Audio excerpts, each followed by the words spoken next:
Mestské kultúrne stredisko v Kežmarku vás ešte do 26.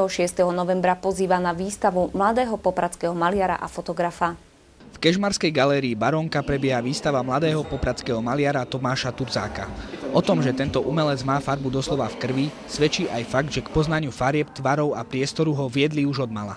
Vo svojej tvorbe sa venuje prevažne krajinomaľbe. V niektorých jeho dielach je cítiť abstraktné vnímanie. Ako mladý umelec sa venuje aj umeleckej digitálnej fotografii. Svoje umenie vyjadruje pastelom, temperami, ich kombinovaním a olejomaľbou. Autor sa nešpecifikuje výlučne len na slovenskú krajinu, ale môžete sa tu stretnúť aj so zaoceánskou tématikou. Výstava je veľmi zaujímavá. Je vidno, že autor je mladého veku a obrazy veľmi upútajú. Naďalej máte možnosť toto umenie mladého Popračana vidieť na vlastné oči, prípadne si niektoré dielo aj zakúpiť.